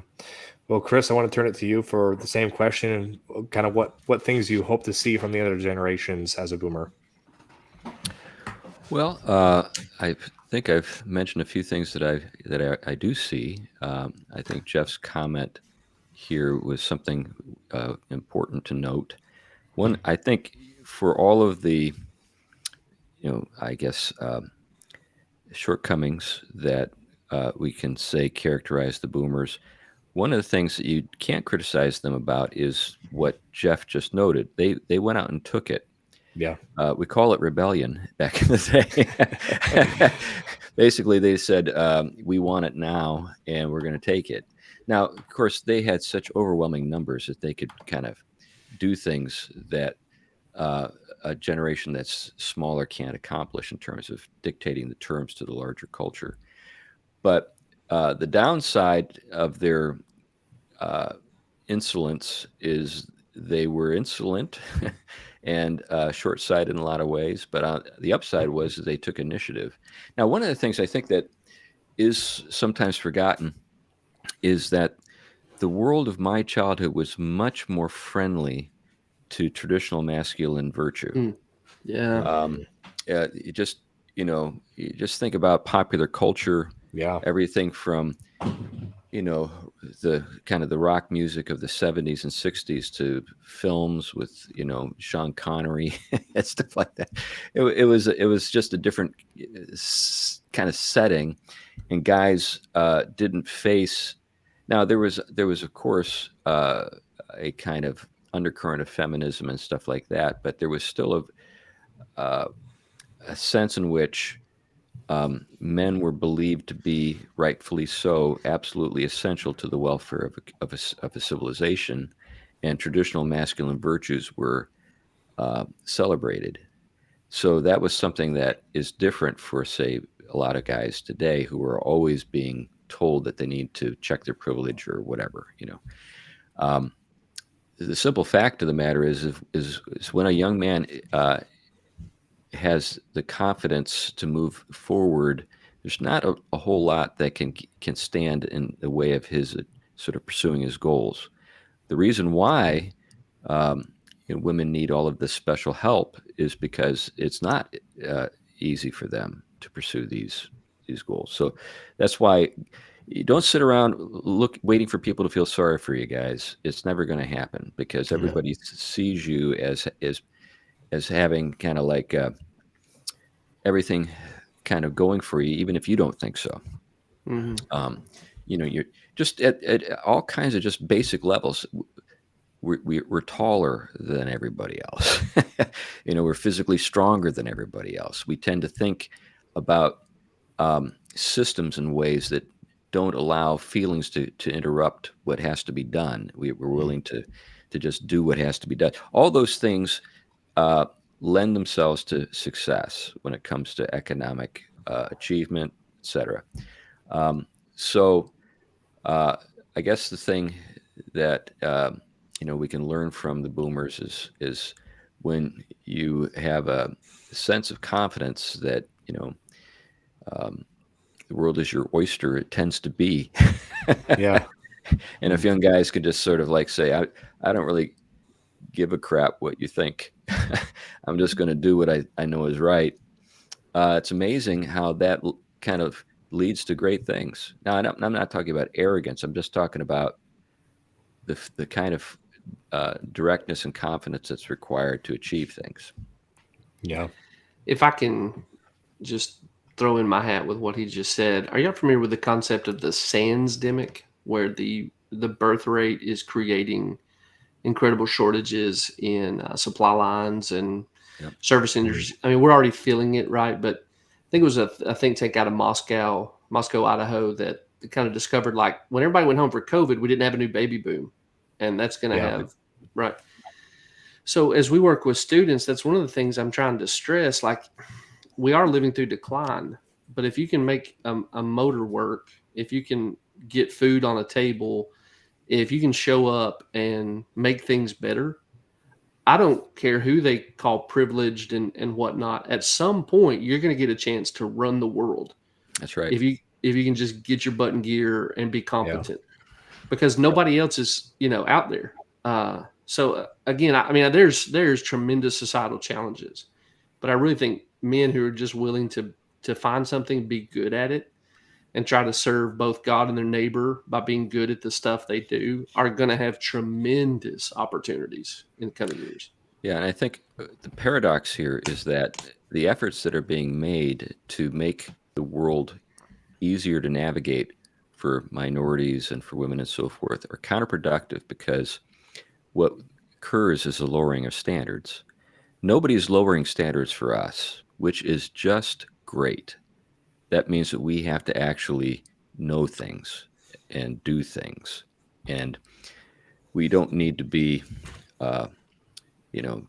puffed up about it, but just that's it. I think that what Jeff noted is, in 20 years, if you knew how to do stuff, everybody's going to defer to you. Yeah. I And if agree. they don't, you can actually live and they can't. I mean, That's right. I don't mean to be so autonomous minded, but like, okay, that's fine. Criticize me for liking John Wayne movies or whatever. I'll just be over here eating food, That's right. So my Right. second son is 26 years old. He's a welder, works for a large steel firm in the Hartford area. 26 years old. He's a foreman and oversees 30 men, most of whom are older than him. Why? Because he's the most talented guy on the shop floor. Wow. Yeah. And, to kind of wrap up this discussion, I think just to speak a little bit to that, the bitterness that we oftentimes have with the generations, I think it's important to remember that I think if the circumstances were reversed and I was born in the baby boomer generation or the Gen X generation or Gen Z, I don't think the circumstances would change very much. I think that's a lot of our faith. We believe that all men partake in the fall because of Adam's sin. It's the same thing where if you as a listener were born into one of the generations, whichever one you think has the most blame, most likely you would be a product of that generation as well. I really don't foresee a multiverse where you did everything right and completely flipped the script. Right. And to remember that is very humbling, because it's really easy to think, oh, the boomers had it easy. They had this time of peace, so they got to just go out and do whatever they want. Well, you would have lived that same thing. And what would you have done if you had a couple decades of peace, or vice versa with Zoomers? What would you do if you grew up not knowing what it was like to have a world without a smartphone? What would you do if you grew up where everything that was done by you contributed to your social credit score? Ultimately, I just think that everyone would be in a similar situation, regardless what generation they were born in. And to remember that really gives that perspective and allows us to really focus in on what you said, Jeff, of having that gratitude that will really, I think, bridge a lot of the animosity that we feel towards the different generations. Well, the command to honor your father and mother is for every generation, right? I mean, it's probably Mr. Wiley, maybe Doug Wilson, but someone kind of connect the dots for me that doesn't just mean my mom and dad. Right. And so there's a lot of people in these previous generations that, stuff you can criticize, but they're my fathers and mothers in a broad sense, and I need to honor them every chance I can. I hope that that's a virtue that becomes more readily cultivated. Yeah. Well said. Well, I want to go around the horn so that you all can kind of sign off and plug any projects that you're working on. So, Chris, where can people go to find you and keep up with everything that you're doing? Well, I'm on social media, all the traditional places you look for that for somebody, C.R.Wiley. But I've got a website called it's C.R.Wiley.com. I hardly ever update it, but if you want to see a few interviews or look up my books or that kind of thing. And then the Theology Podcast, which is a podcast that I am a co-host. We have about 10,000 listeners around the world, and that's probably the best way to keep up to speed on what's going on a daily basis. I'm working on 4 different books, and each one of those is a story. But anyway. Awesome. Mr. Wiley, is that detail? I'm in the Alabama area, close enough anyway. Is the conference details you were talking about coming up? Are those public already? They should be public pretty soon. I can tell you the date. It's going to be October 17th, and it's going to be in Huntsville. Okay. All right. Awesome. Well, maybe Noah, Jeff, and I will all make a trip. Yeah, that'd be great. I got a Mennonite van we can drive, boys. Perfect. Awesome. Right. Jeff, well, where can people go to keep up with you? I'm most active on Twitter, merely J. Wright. You were kind enough to mention Backwoods Believe. I do another podcast called Pop Culture Corndeo, which is also great. We're trying to launch a Credo Baptist initiative called Credo Alliance. And so if you see that come across anything that you are, checking out on the internet, if you click through and take a look at what we're doing, I'd appreciate it. Awesome. Noah, anything to plug? I'm just a random guy. I got pray for us as we're navigating life. That's all I got, I guess. I know it might be selfish, but prayer is powerful. So, amen. Absolutely. Well, thank you, gentlemen. I really appreciate it. This has been a really invigorating conversation, and I hope whoever you are listening, I hope that you really were blessed by the conversation and the wisdom of the gentlemen that joined me for this episode. Feel free to join us sometime for a Monday night when we're actually live, usually 8 p.m. Central, at Forge and Anvil on YouTube and Rumble, and we're even on Twitter. You can join us in the chats, and we may sometimes read those out during the show. And then, of course, if you're on Spotify or Google Podcasts, feel free to give us a high rating. We'd really appreciate it. And you can follow us at Forge and A on Twitter, which is where we're most active outside of our regular postings to the podcast platforms. But we really appreciate all of you listening, and we'll see you next time.